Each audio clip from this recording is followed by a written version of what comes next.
Okay. Day 60. Day Hi, 60. friends. Hello. So this video is coming in a little late tonight because we got to hang out with new friends. We did. Tennessean folk. Tennessean folk, our people. Yes. I'm hanging out with Michelle and Dixon Davenport. They're here to get their daughter Hannah. They're only going to be here for like a week, hopefully, maybe less. They just have some final stuff to pick up. She's been approved to immigrate to the U.S. as an adopted orphan, and this is great. Yeah, I'm happy for them. I'm happy No, for it's her. nice to meet them in person because we've been talking to them, and they've been like fellow travelers, you know. Our To use fraternity. Anna's words, Our fellow fraternity. travelers. I was fixing my hair. Yeah, it's okay. My hair is still braided from when the kids did it at the orphanage yesterday, just so you know. I didn't take that out today because I was not in a place to take it out. So we still don't have any solid progress, and that's really the most defeating part. Can you hear me, Rafa? Yes. And as we sit here without anything good to report, thank you to everyone who acknowledged the death of my aunt, and the last video that we had a lot of views. And I didn't talk about her in the video yesterday because I just really wasn't ready to talk about it. But my Aunt Trudy is fantastic, and she is now in heaven. And she did have some health problems, but her death was sudden. She is so great, and I really wanted to like have a horse when I was a kid. I think a lot of kids want to have a horse, but she really pushed with my parents to let me come to her house and ride a horse and get that experience. And everything that I did, you know, her and my Uncle Jimmy were always like, gosh, you're doing such a great job. We're so proud of you. I mean, I could have been doing anything, and they're just going to be those people that are like, wow, we're so proud of you because you're one of us, you know, you're one of ours, and we're just so happy. And then we visited her right before we moved to Florida, so our kids could all ride a horse, you know, for the first time with Uncle Jimmy and Aunt Trudy looking on and Carrie. Yeah, that was a really fun day. It was hot, and they were just, you know, kids running everywhere, and just so supportive of things. And it's just different, you know, not everybody has that support or encouragement, but family members that are just, they love you just because you're just part of their family. And we're so... You know, in the adoption world, you know, my Aunt Trudy had the privilege of parenting children born of her biological abilities, and also those not. And I think when you are a parent by choice instead of a parent by it happening to you, I think it changes your value of parenting. So her support of our adoption was really sweet.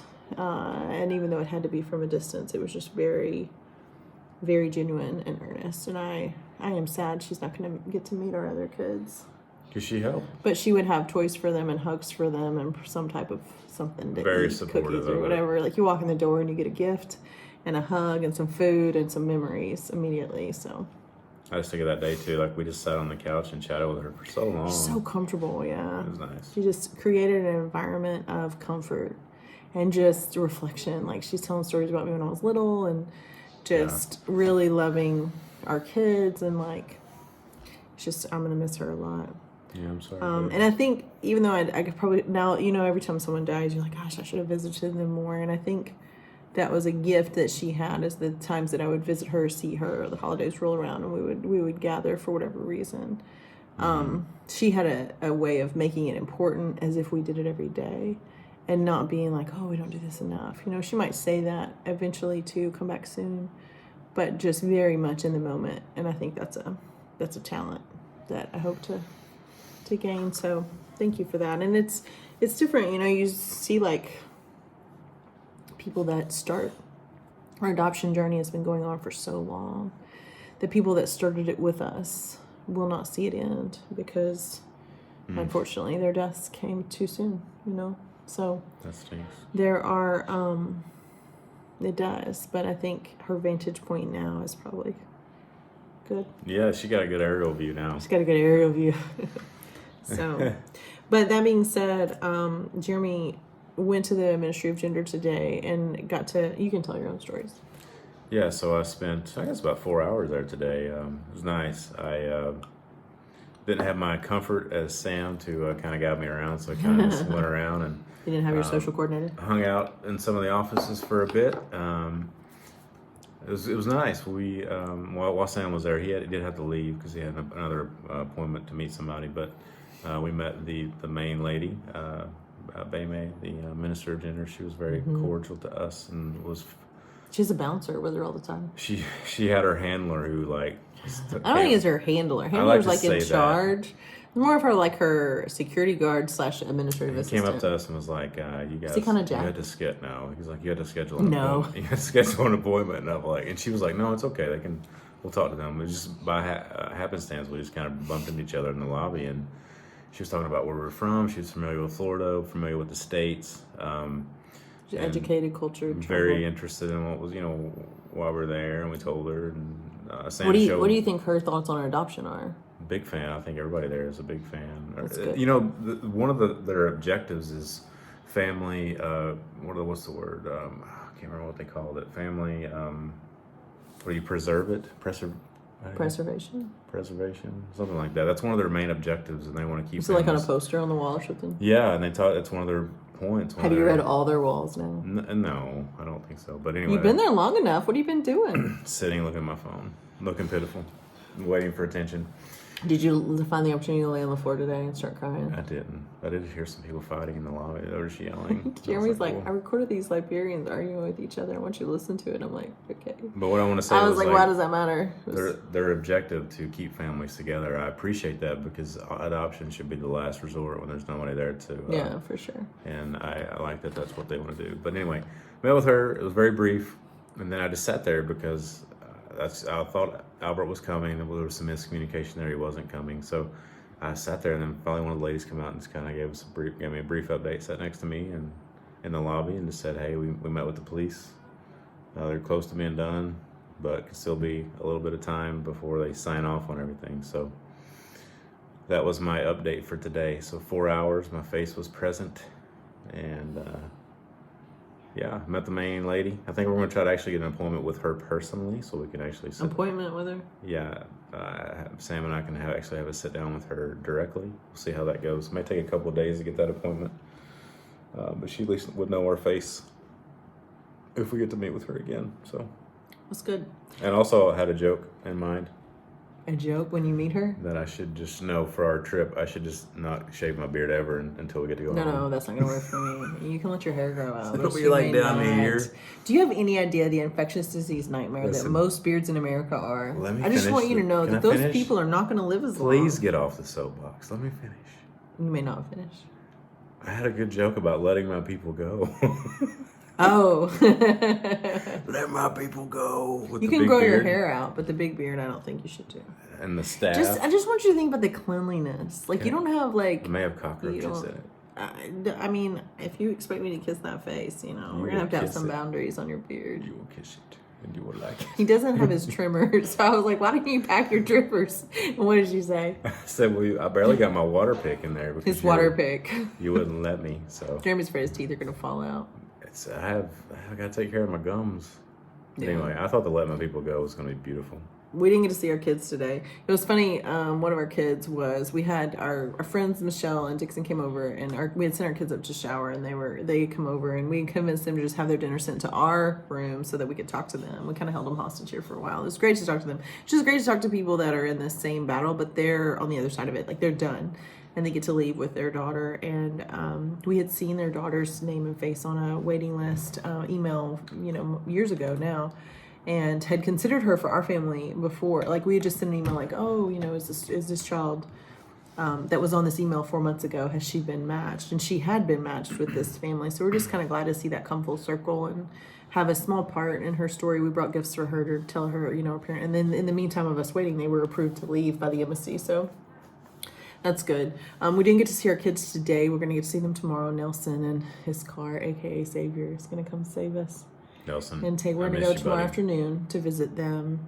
We saw Nelson like every day there for a while. And then for a day went by. I didn't see him or hear from him. We saw him Friday, Saturday, Sunday. I was worried about him. I was like, where you at, bro? I was like, he's probably just out of minutes or something. Like an American stalker or something. He's like, my bro, you made new friends. You got Sam, you got Nelson, now you got Dixon. But I could tell you're a little like, how connected can I get with Dixon? Should we WhatsApp friends or not? Like, how long is he going to be here? He's a short-termer. But he does live in Tennessee. Like, I could tell. You're like, It's good to see my people. He's so cool, though. Like, they're such nice people. It's crazy. Like, travel 6,000 miles away. Another couple travel 6,000 miles away from home, Yeah. and then you meet, and then They you're like live in Old Hickory, or like they live in Yeah, that lake. like They're our lake old ballpark, people. yeah. Like they're like, yeah. So pretty cool. But yeah, they're younger than us. That they unfortunately said. I was like, yeah, I babies. graduated in 1998, and they're like, yeah, no, that wasn't when we graduated. You think I'm wiser than I'm, but I'm I don't know probably if Dixon's from Tennessee. I know she is, but I don't know. I didn't ask. not. Well, not everybody's that lucky. Gotta see who our mutual friends are. Yes. So I was just thinking about today, like the ups and downs that we've had, and I know we're not going to go long on this video because Jeremy's tired and we have to upload it. Help Papaw needs his rest. I would be more rested if I had a bigger beard. You have to go score me some buffet breakfast tomorrow. Man, I wish they would make me like a veggie omelet. You think I can ask them for a veggie omelet? They're gonna say no. Would you ask them if I can have a veggie omelet? I can't wait. I know this is a buffet, but Can my wife have? can I have special eggs? Because I'm Man, American. that was so good. We probably busted their budget. All right. And Michelle and Dixon, they brought like birthday presents for our daughter over there, and then some presents for Anna's kids, and some presents. That's a lot of stuff to get in your luggage. Do we like owe them money or something? Nope, she didn't want to take my money. Oh. A Bible for our oldest Liberian daughter. She asked for a Bible. Jeremy thought she said apple. We showed her a picture of an apple. She was like, not so much. It took us a good 3 days to figure out she wanted a Bible. I feel Kind of like what we brought from one of the other kids from their family. We're like, ooh. We didn't even bring our own Bible because we just use our phones, but I feel inadequate as her dad. That's terrible. we got there. You're not inadequate. Is it? So this is 2 Corinthians 4:16 through 18. I'm going to read the NIV, but I don't know, just because that's what I know. Because if I try to read the New Living Translation, which is normally what I use, I feel like it's a little easier to understand. But I memorized this verse long time ago, and it was kind of one of my favorites for a long time. But I think it's fitting for our adoption. Just the ups and downs and the roller coaster and the waves of good and bad, and we get good news, we get bad news, we get good news, we get bad news. It's such a mixed bag, and it's adoption is that. And I had said, adoption is one of those things, like, I'm going to continue to advocate for these kids because they need families. The reasons why they need families aren't necessarily my business. I trust Albert to have screened out the kids that don't need to be adopted. It does matter whether or not they have a necessity, and according to Liberian law. But I'm going to continue to advocate for them for the best of my abilities. And I don't really care if everybody likes what I have to say. I don't really care if everybody's on my side, but I am on their side, and that's not negotiable. But those are days, being on their side, that's not negotiable, and advocating for them regardless of the obstacles here, the challenges here. I'm just trying to get one more person to consider one more kid, because these kids not only deserve families, but they would contribute to families. They would enrich families. Yeah. Like, this is going to be the missing piece. And there's going to be people that watch these videos and maybe watch this video, and they're going to say no to adoption because even though God's calling them to that, there are so many dark reasons and so many valid reasons to say no that it's just going to pass them by. And they're going to be those people that continue to give to fundraisers and continue to love adopted kids, and that continue to not have any kind of prejudice or racism. But there are people right now that are slipping through the cracks of adoption, and there are kids right now that are slipping through the cracks of orphanages that should be together. And that's why I'm pretty bold about it. I don't care if everybody likes my approach or likes the way I do things. I will continue to speak for the kids that are there for as long as I can, until they can speak for themselves. And we see that in my friend Celia Godfrey. She was an orphan. She was adopted to the United States. Her story has had a lot of ups and downs. The fact that she survived, thrives now, and continues to give back to her country of origin, even though she owes them nothing. I mean, her country of origin did not support her well as she grew up in a time of civil war. But she knows that she needs to speak for these kids, and she is not only honored to do it, but empowered to do it. And I'm with her. They deserve that. And they deserve even better than that. But this is the verse that comes to mind when I think about our adoption journey kind of this week and over the next couple weeks. And this will be continuously what it is. But this is 2 Corinthians 4:16 through 18. Therefore we do not lose heart, though outwardly we are wasting away, yet inwardly we are being renewed day by day. For our light and momentary troubles are achieving for us an eternal glory that far outweighs them all. So we fix our eyes not on what is seen, but on what is unseen. Since what is seen is temporary, but what is unseen is eternal. And what is seen right now is that we don't have any actual evidence. But what is unseen is the bond we have with our kids. And what is seen is that we don't have a timeline, and now we don't even have return flights scheduled.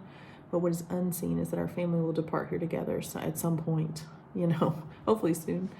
And what is seen is that the U.S. government and Liberian government right now are not cooperating at a level that is good for these kids. But what is unseen is the heart of intent and the leaders that are there that haven't had to step out and really speak for these kids. They're getting pushed right now. Jeremy's not pushing them, but he's just being present to represent our children. And it's kind of a patriarchal society here, and I feel like Jeremy's going to catch more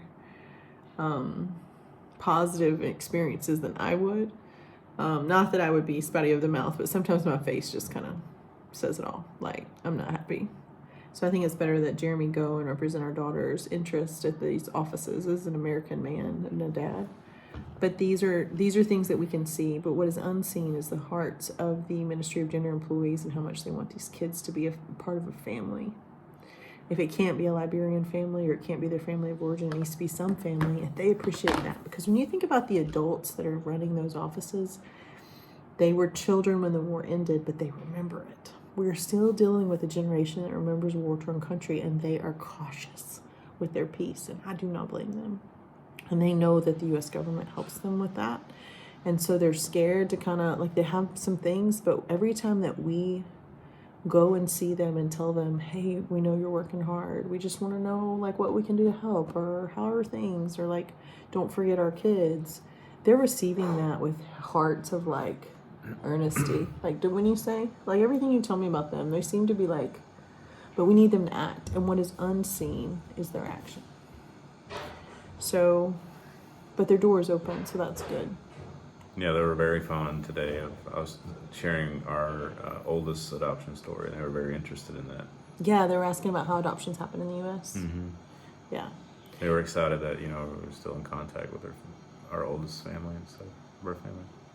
But that whole, like, therefore we do not lose heart, though outwardly we are wasting away, yet inwardly we are being renewed day by day. Because the problems that we're having in Liberia right now are light and momentary. And they're achieving the goal of our family being in one unit, and that is good. And we have said it doesn't matter how much time it takes, but it does. Like, we have a finite amount of resources to do this. Like, our Fill the Box friends are trying to run a route without us, and our main, like, pipeline contributors for our clothing and textile drive are helping. And, like, Tia, my across the street neighbor, her daughter gets my mail every day, and, like, she's like checking out my garage, and she's like, oh, I'm adding another bag of my own stuff. I got another bag. It looks like there's a little more than 30, like, because they're going down there to do a route. We have so many people in our corner. And that is something that is unseen for us at the moment, but we feel it. So, but what we see is our bank account, and it's just tick, tick, tick, tick, tick, tick, tick.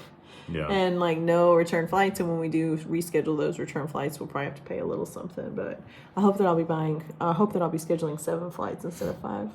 The Delta, once I actually got the Delta person on the phone, they were actually very nice, but it took a long time to get them on the phone. When you said that about no return flights, it's like we just took our safety belts off. Yeah, I mean, they were like, well, your ticket technically doesn't expire until February of 2025, so we can always reschedule it. I'm like, oh, I didn't know that. Because I was like, maybe I need to reschedule it now. I do think I need to try to look in advance, because there's some rules about our SkyMiles tickets, but we've still been pretty satisfied with Delta's customer service. And we got our stroller sort of fixed, so maybe I'm not that mad about it.